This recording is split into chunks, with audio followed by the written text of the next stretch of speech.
इकडे बीड हत्याकांड प्रकरणात धनंजय मुंडे यांना भोवणार का अशी चर्चा राजकीय वर्तुळात सुरू झाली आहे। कारण बीड जिल्ह्यातील सरपंच हत्या प्रकरणात धनंजय मुंडे यांचा विश्वास वाल्मिक कराड याचं नाव सातत्यानं समोर येत आहे। वाल्मिक कराडवरून विरोधकांनी सुद्धा सत्ताधाऱ्यांना भंडावून सोडलंय।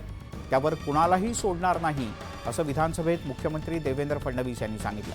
त्यामुळे मंत्रिमंडळात खातेवाटपाच्या आधीच धनंजय मुंडे सर्वपक्षीय निशाण्यावर आहेत। भाजपच्या केंद्रीय नेतृत्वाकडूनही याबद्दल तीव्र नाराजी व्यक्त करण्यात आल्याची माहिती आहे।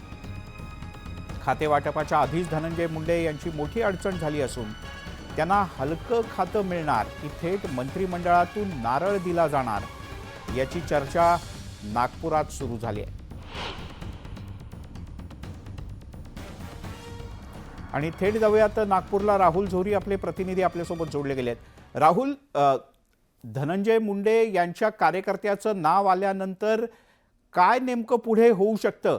सत्ताधाऱ्यांमध्येही अनेकांना असं वाटतं की धनंजय मुंडे यांच्यावर कारवाई व्हावी।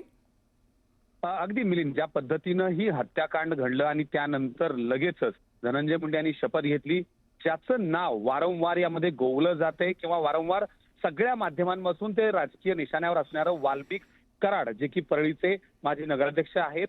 आणि ज्या ज्या ठिकाणी आपण बघितलं असेल, पंकजा मुंडे यांनी देखील वारंवार उल्लेख करताना जाहीर भाषणामध्ये ज्यांच्याशिवाय धनंजय मुंडे यांचं पानही हलत नाही असं वाल्मिक अण्णा असा यांचा उल्लेख केला होता, त्यांचं नाव या प्रकरणात येते। आणि त्यामुळं सर्वपक्षीय नेत्यांच्या निशाण्यावर कुठे ना कुठे धनंजय मुंडे आलेत।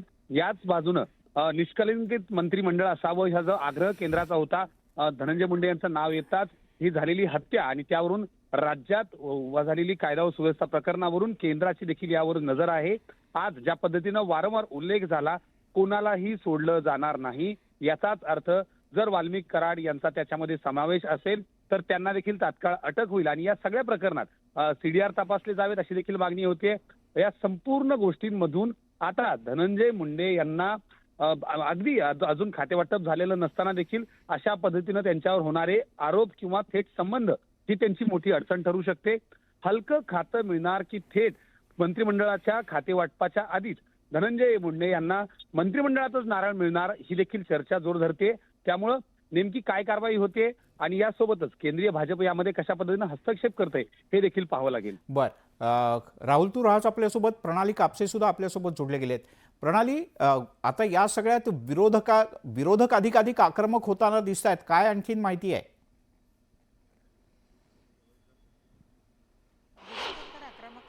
परंतु सत्ताधारी पक्षावरचे सत्ताधारी बाकावरचे जे आमदार आहेत त्यांनी सुद्धा सभागृहामध्ये या एकूण प्रकरणामध्ये अतिशय चिंता व्यक्त केली असून कायदा सुव्यवस्थेचा भयंकर प्रश्न हा बीडमध्ये निर्माण झाला असल्याचं बोलून दाखवलेलं आहे। सत्ताधारी विरोधी बाकावरचे जितेंद्र आव्हाड असतील किंवा इतर प्रमुख नेते आहे यांनी वारंवार या प्रकरणामध्ये धनंजय मुंडे यांच्या राजीनाम्याची मागणी केलेली आहे। खरं तर धनंजय मुंडे यांना अवघे एक 5-6 दिवस झालेले आहे।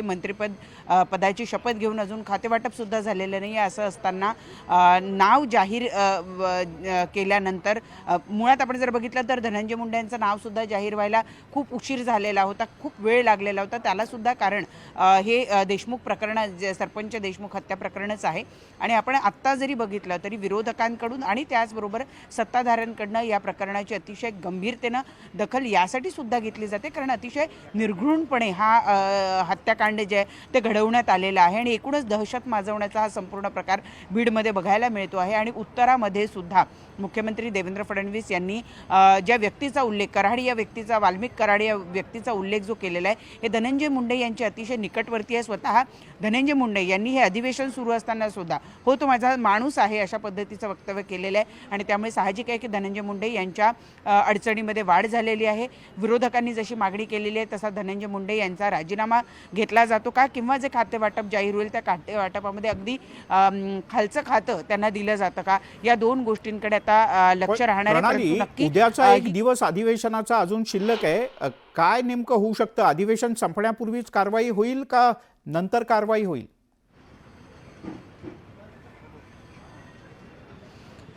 खरं तर विरोधकांची मागणी हीच आहे. सातत्यानं आपण जर एकूणही बघितलं की मुख्यमंत्री ज्यावेळेला उत्तर देत होते त्यावेळेला टाईमलाईन सांगा, टाईम फ्रेम सांगा, अशा पद्धतीचे विरोधकांचे सातत्यानं मागणी होती आणि त्यावर सुद्धा मुख्यमंत्री यांनी असं सांगितलेलं आहे की संपूर्ण चौकशी केली जाईल. साधारणतः 3 ते 6 महिन्याच्या आत संपूर्ण चौकशी संपवली जाईल असं आश्वासन मुख्यमंत्र्यांनी या ठिकाणी दिलेलं आहे. त्यामुळे तोपर्यंत धनंजय मुंडेंवर कारवाई होते किंवा नाही हे सुद्धा बघणं महत्त्वाचं ठरणार आहे. परंतु विरोधकांची मागणी आहे की तातडीनं धनंजय मुंडे यांचा राजीनामा घेतला जावा, कारण हे प्रकरण आता ताजं आहे.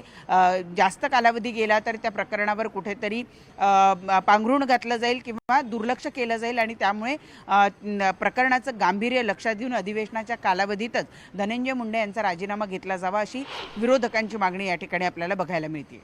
बर, आत्ता पुन्हा हा विषय आज दिवसभरात येऊ शकतो का चर्चेला, का मुख्यमंत्र्यांनी उत्तर दिल्यानंतर हा विषय संपलाय आता?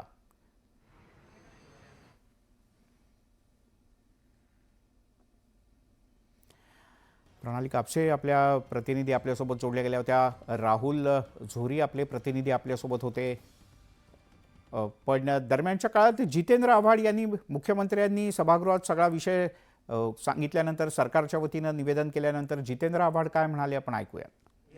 जितेंद्र आव्हाड आपल्यासोबत आहेत. तुम्ही काल मागणी केली होती की या प्रकरणाची निष्पक्ष चौकशी करायची असेल तर मंत्र्यांचा राजीनामा, आज मुख्यमंत्र्यांनी उत्तर दिलं, त्यात त्या गोष्टीचा उल्लेख नव्हता. तुम्ही या उत्तराने समाधानी आहात? बिलकुल समाधानी नाही. मुख्यमंत्र्यांच्या बॉडी लँग्वेजमधनं मुख्यमंत्री बदलले आहेत असं मला कालपासून वाटत होतं, पण आज मला कळलं की नाही, मुख्यमंत्री तसेच आहेत, तेच आहेत. अपेक्षा असते न्यायाची. एका आईने आपला पोरगा गमावला आहे. संतोष देशमुख हा देखील कोणाचा तरी पोरगाच आहे. तो सूर्यवंशी हा देखील कोणाचा तरी पोरगाच आहे. तुम्ही संतोष म्हणजे सूर्यवंशीचं तर हे असं लाथोडून फेकून दिलं की त्याला त्याच्या मृत्यूला काही म्हणजे त्यांनी मृत्यू स्वतःच काहीतरी करून घेतला असं दाखवत आहे. मल्टिपल इंजिनिअरिंग तुमच्या ह्याच्यावर येतं पोस्टमॉर्टम रिपोर्टमध्ये. तो खोटा आहे का पोस्टमॉर्टम रिपोर्ट? तो खोटा आहे.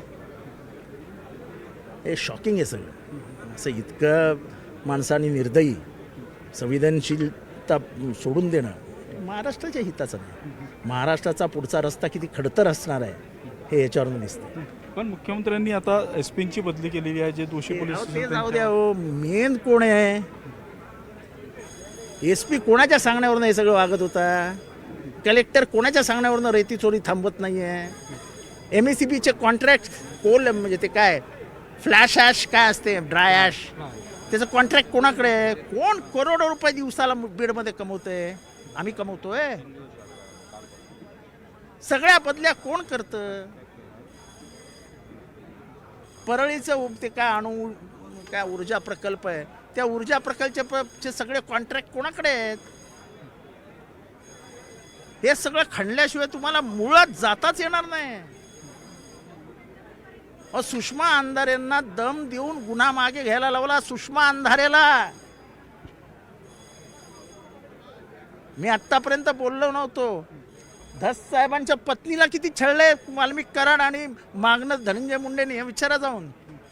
नाही, मग तुम्ही इतके आरोप करता, ते मंत्रीच इथे 2 दिवस मुळात सभागृहात येत नाही आणि मुख्यमंत्री त्यांना सांगितलं गेलं तुम्ही येऊ नका, अजून सभागृहातलं वातावरण खराब होईल, आम्ही अधिवेशन संपवतो, 3 महिन्यात प्रकरण मिळालेलं असेल, मग तुम्ही या तुमच्या स्टाईलमध्ये असं ते करत असं गॉगल बिगल घालत या आतमध्ये. मग अशाने तर राजीनामाच होणार नाही ना. मग ही चौकशी जी होईल आता, जी समिती पहिल्या दिवसापासून सांगतोय काही होणार नाही. मी एकमेव माणूस होतो जो पहिल्या दिवसापासून सांगत होतो काहीही होणार नाही. जेव्हा एवढी पाशवी बहुमत मागे आहे असं जेव्हा माणसाला वाटू लागतं तेव्हा आपण मदमस्त होऊन सत्ता राबवावी असं त्यांच्या मनात येतं. आज त्यांच्या आतापर्यंत त्यांच्या मनात होतं, आज ते महाराष्ट्राला दिसतं. म्हणजे चौकशीचा फक्त फास असेल हा, हे जे चौकशीला काय अर्थच नाही. कसला फार्स बिर्स. नक्कीच या चौकशीला काय अर्थ असणार नाही. जोपर्यंत या संबंधित मंत्र्यांचा राजीनामा होणार नाही तोपर्यंत हा फक्त चौकशीचा फास असेल असं मत जितेंद्र आव्हाड यांनी व्यक्त केला. व्हिडिओ जर्नलिस्ट प्रशांत मोहिते, उदय तिमांडे, न्यूज 18 लोकमत, नागपूर.